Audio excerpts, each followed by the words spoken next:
I'm surprised that a rate cut odds didn't increase a little bit from the rental statistics that came out. Yeah, well, I think that if you look at it maybe further out on the curve, say, instead of this meeting next week, you got to June, um, there was a slight increase in cut probabilities, but it wasn't significant. And it's still down from a week. So overall, like the pause is the hawkishness in the market pretty priced. I mean, take a look at the 2-year yield, right? And we're pretty much like we're we're barely under where we are right now. Like we're 5 basis points under the funds rate, the effective federal funds rate. Yeah. So like we've essentially just priced out most of the cutting cycle. We're looking at something small, but nothing serious. I'm curious to see what's going to happen once Trump starts pressuring Powell. It's like the exact same scenario that we saw last time he was a president. Yeah, I think that's obviously a possibility, and we want to always keep the politics or try and keep politics as balanced as possible. And I think that well, Trump means well. I think he thinks he knows well too when it comes to interest rates, and I do think that there is this possibility um that there's going to be some arguments here between Trump and the Fed. I tweeted about it earlier this week. Let me put up the chart here with inflation, right? So let's just take a look on what's going on the inflation side. Uh, so here we go. CPI is at 2.9%. We're pretty much at the exact highs of where we were in 2018. So CPI, it dipped below in October, low in October, bounced back since then. But I do think the disinflationary trend in inflation as a whole is not dead yet. So I do think CPI eventually does print lower here without the Fed having to raise interest rates. Yeah. The issue here from what I'm seeing is that we have inflation back down to trend and we have this disinflationary bump here. And it's got a lot of people off guard. It has the Fed basically way back from a cutting wait remove their cuts removed to a pause, people talking about the potential of rate hikes. And the interest rate market is still pretty tight compared to where we've been since 2022. Like rates haven't actually come down that much, right, on the front end. And on the long end, they're actually up. So I think that the more that we see this attempt to bring rates down at the moment, given that we are in this midst of an inflationary bump here, right? There's going to be fears that the Fed is cutting too soon, when in reality, I think they're safe to cut. And I think to some degree, Trump's right. The Fed can bring rates down. Inflation is back to where it was in 2018. The Fed is much higher than where they were in 2018. I think that the Fed has room to cut, but I think that the way they cut is going to be important because um, it's more so of how the Fed is going to get to their to the end goal here of getting inflation down to 2% in the manner in which they cut. It's not so much the consistency because as we can see, the Fed pausing or the Fed basically not paused yet. At the next week's FOMC, they're priced to pause. And if we look at like the long end, it's gone nothing but up. Oops, sorry guys. Since the last FOMC meeting, we've seen in December. Let's look at that. So Fed in December here, we've pretty much gone nowhere but higher. So as the Fed started their rate cutting path here, we've seen the market pretty much go up, which is the rate market pretty much go up, which tells you that the market has two things affecting it. One being this fear that that inflation might be bottoming out here and might be a floor instead of just a bounce within a disinflationary trend. And Trump is going to cause some issues with the fiscal path of sustainability, the sustainability of the United States fiscal path, which, that makes sense, right? He's out here blasting about tariffs every day now, We're hearing some new word on tariffs, which again, to be expected, right? It's Trump. We knew this was coming. But I think there's the uncertainty that lurks with the tax plan and exactly what tariffs and what stages and the execution of both that creates this fear in the market that, you know, is Trump not going to is it going to be mismanaged where the tariffs and the tax cuts don't align and we actually get a worse, a deeper deficit?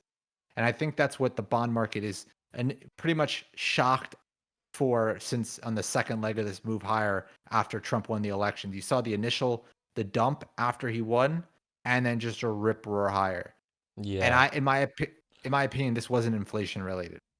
Well, isn't there an inflationary aspect with the tax cuts though? If especially if he gets rid of the federal income tax, that would be very inflationary, I would assume. Yeah, so the idea is if he's going to drop the federal income tax, he's going to have to significantly increase the tariffs, right? Because he's not the objective here is to have the government bring in revenue, but it being on a tariff level and on individual tax Well, basis, and obviously or corporate level. Corporate decrease level. costs of the government as well, which is another one of his plans. Yeah, but realistically, I don't think he's going to be able to cut the costs down significantly to the point where he doesn't have to impose steeper tariffs and he can cut the income tax down.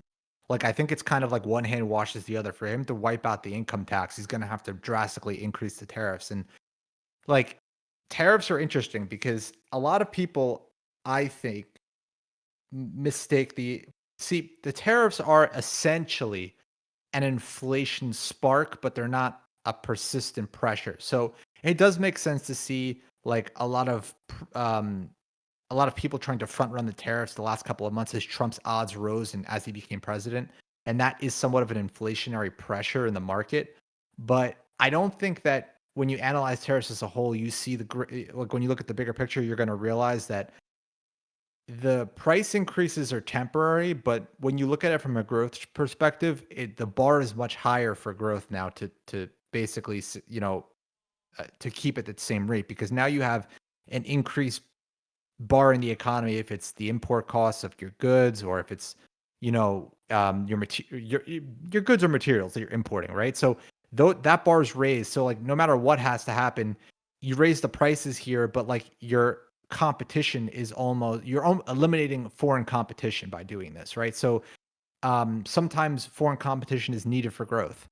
And if you eliminate the foreign competition, what ends up happening is you try and domesticate everything really quickly. And if there's not enough infrastructure for this domestically, what ends up happening is um, you slow growth if the consumer is not strong. So realistically, what Trump needs to do if he's going to put all these tariffs in place and the way that he's talking about, he needs to cut the tax rate because he needs to give more spendable income to people. Because he needs to all if you just put on tariffs and people still pay the taxes, they're still bringing home the same X amount of dollars, but the goods prices do go up.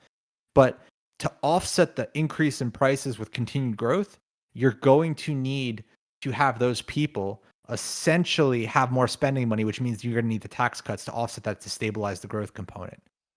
And that's very complicated, right? The way you Yeah. look at it like Well, that. it's a very interesting and exciting plan. I think a lot of people are looking for change, and so I think it's pretty exciting, and I think regardless, our system is going to be able to play this environment ex very well, I think. Um, we're still in a growth slowdown environment. We are seeing the Nasdaq rising. We saw the S&P hit new all-time highs today.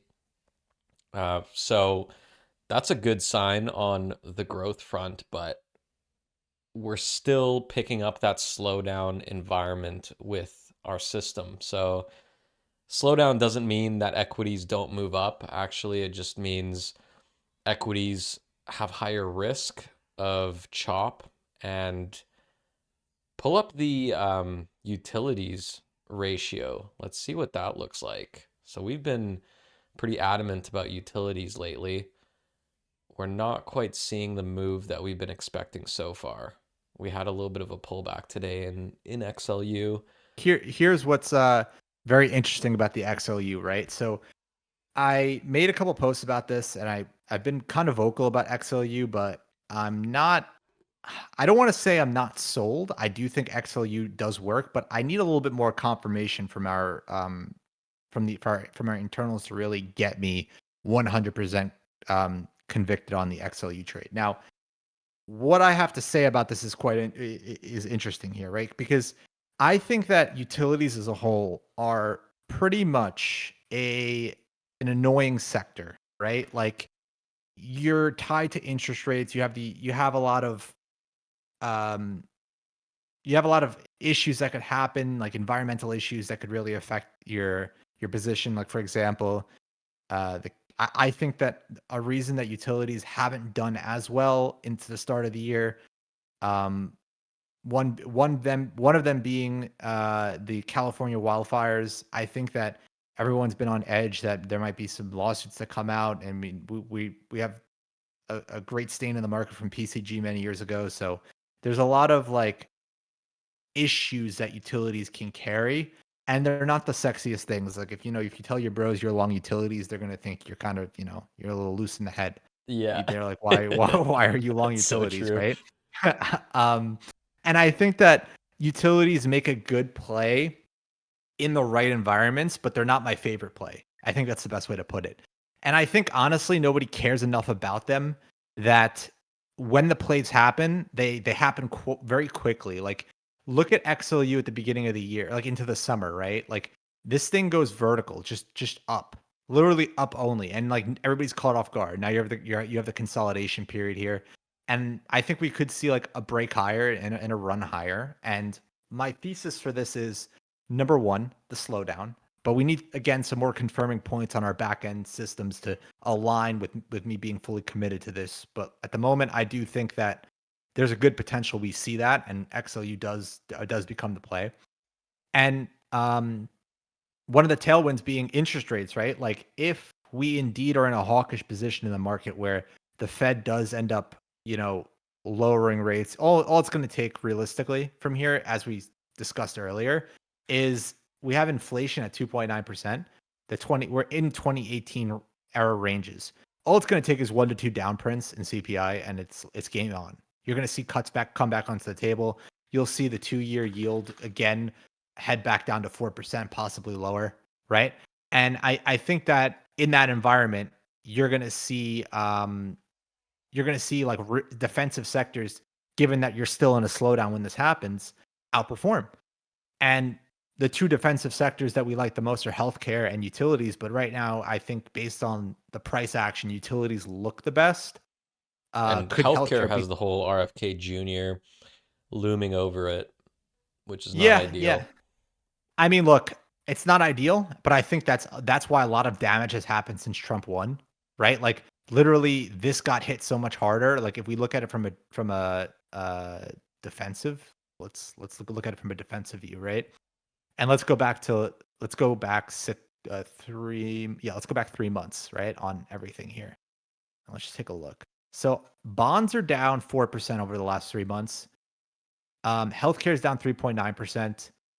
Consumer staples are down 4.3%, and utilities are down 2.5%. So utilities are the best performer, even though they're negative out of the four going back the last 3 months. But it's only recently here in the last, like, I'd say 5 to 6 days that healthcare made a comeback. Healthcare was down at one point almost 10% for the in a trailing, like since the election, basically. And I think that a lot of damage there was done for that RFK reason, and there could be the case could be made that healthcare bottomed out and we might see it come back on the map here. But we do have to clear a trend. We do have to we have to go bullish trend here for it to be a contender. But in a slowdown, healthcare does do well, which could also be why when our slowdown pricing accelerated into the end of December, right? Healthcare miraculously bottomed then too. Like it wasn't until we pretty much flipped to a slowdown that healthcare bottomed, which Yeah. tells you something. So So I've got a good feeling about it.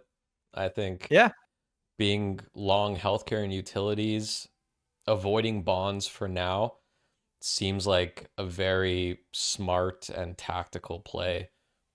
I Dude, think bonds. with equities, it's there you have that risk, you have that slowdown risk. There's a lot of risk from Trump as well and his policies that can affect the Nasdaq a lot more than it can affect utilities and healthcare at the moment. Yeah, so like the thing about bonds is they just can't win for the life of them. Like they can't stay. Like we were above the 2024 close for like 2 days, so we were green for 2025, and then it just gapped down.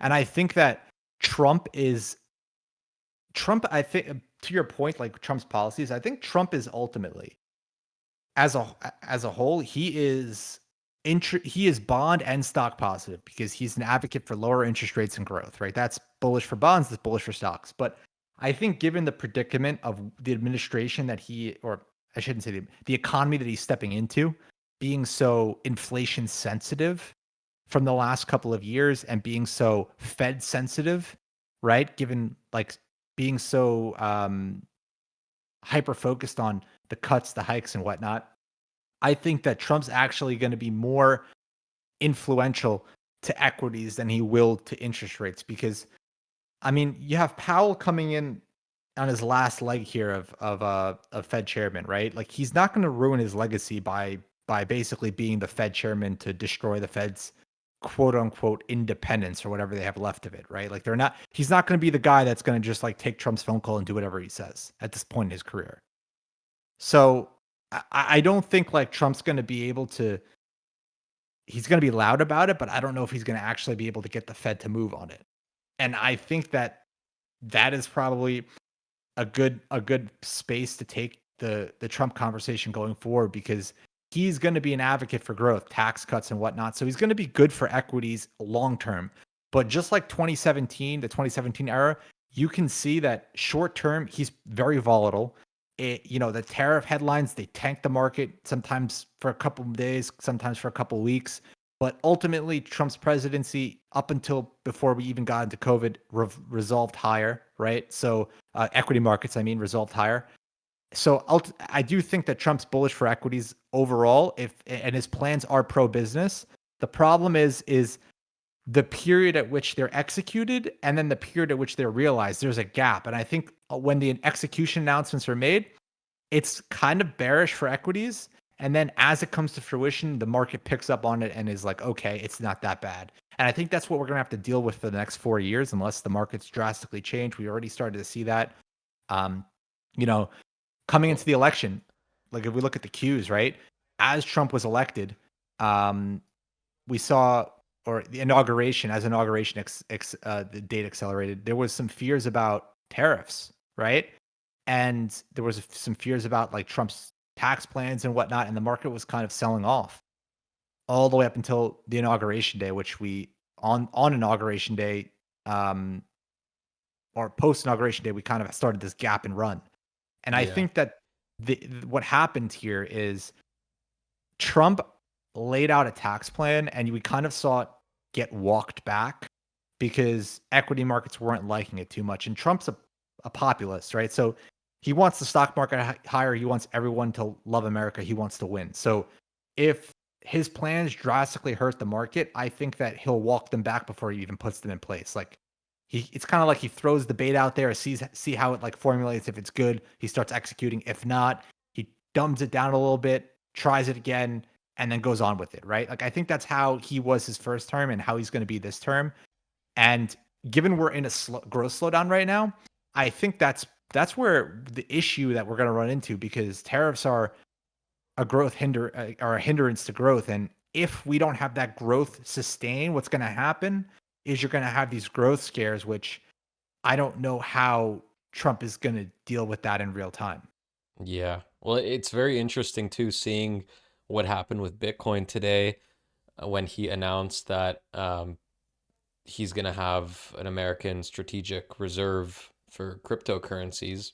That was kind of the same type of situation. The market was expecting a certain thing and then he announced it. I think the market was it was kind of a sell the news event a little bit. But A little bit.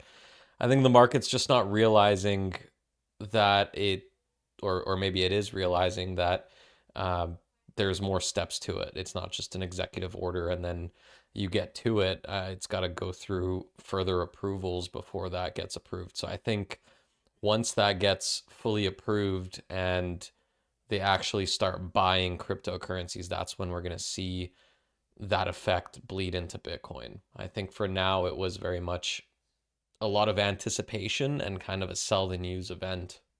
Yeah, you're right on that. I mean, the way that this entire space, specifically crypto, works is very aggressive. Like they get onto these narratives and it's just hyperdrive. And if it doesn't deliver, it's like over. Yeah, Right? it was Like hilarious. It's like Donald Trump said the word crypto today, like first time he said it. It's yeah. ridiculous. Yeah, but I get it. Like it's such a, especially for the people that have been holding this for 10 plus years, like, you know, they were originally told this was drug money and now they're it's being talked about by the president of the United States. So I understand the arc and cycle of the story here, but you also have to get that the market is excessively sensitive. This market specifically is excessively sensitive to information. So as this information comes out, the market's pricing things in rapidly. Like if we take a look at a 15-minute chart today, like this was between the announcement this morning between Loomis and the possible SBR, and then her getting listed as the or listed as the or appointed to a chair position or something along the lines, market sells off. And then you get Trump talking about the SBR later on in the day, or not the SBR officially, but basically saying that the government will set up a reserve for crypto assets. Again, you get the push later in the day around 2-3 o'clock, and then you get the sell off again afterwards. So very volatile day. Not a lot of actual progression. Like if you look at it on a daily candle, we only moved 26 basis points with all that Yeah. news. So Well, we I, also I have like that slowdown regime that is weighing on Bitcoin. You can almost tell just by looking at the price action. It's just not able to go because there is that slowing growth aspect that's bled into Bitcoin and the entire economy. You can just tell. So yeah, which is a good thing. Like that just gives me conviction, even further conviction in our system. Like our system's been picking up this slowdown for over a month now. and we're still long Bitcoin. So I mean, like at the end of the day, we do want Bitcoin to go higher, but I agree with you there. Like it's pretty obvious. Like this 106 level, whatever this is, this line 106, 107, whatever line you want to use, it's weirdly working as like a wall. And I think that it's not so much this level. This level is not a magic level. I just think that Bitcoin doesn't have that oomph that it needs to go God mode when, God, this is God mode for those that are wondering. When you get these legs up like this, Yeah. this is God mode. And And for that stuff really Bitcoin, only happens during risk on regimes. right. So like that's where I think the the system obviously is going to be important for us because I'm not saying Bitcoin can't leg up. I just think that you're going to need positive liquidity conditions, which we're seeing kind of come to fruition now. But you're also going to need that that positive growth environment, that positive growth strength environment. And without that, with only one of those being liquidity positive, I think you can get that Bitcoin grinding up, pushing higher thing, which pushing higher like chop, which is good. We'd be happy we're long Bitcoin, but I think for like what people are expecting, like some type of SBR, like I think people were thinking like, oh, SBR gets released, we're going to 120 like in 2 days. They were thinking God mode. But number one, the SBR, the way that comes to fruition, like you said earlier, is not through an executive order. That's going to be like a congressional process, and that will take many months, in my opinion. If it does come to fruition, it will take many months to actually be formulated to a process where the government is outright buying Bitcoin. The way it was set up today, or the way it was announced, was that the government would at least be at a minimum looking to preserve their holdings. So confiscated Bitcoin, they'll no longer be hitting the tape and just slamming down, the price. That was a big issue for years, where, we would see like just in the last year, there was many instances where the government moved their Bitcoin holdings, and you see like Bitcoin get nuked quickly, and you're like, oh God, they're gonna just sell this on the market. And I think that change there alone is a big first step because now you set the foundation to at least hold the crypto. And then later on, you'll build on that foundation to go out there and purchase it. But this is, again, not everyone's expecting instant, plus 20% candles on a $2 to $3 trillion asset class. And I don't think you're going to, that's feasible. Like, that's not reasonable, right? Especially given that, like, the time frame that it takes for these things to come into fruition.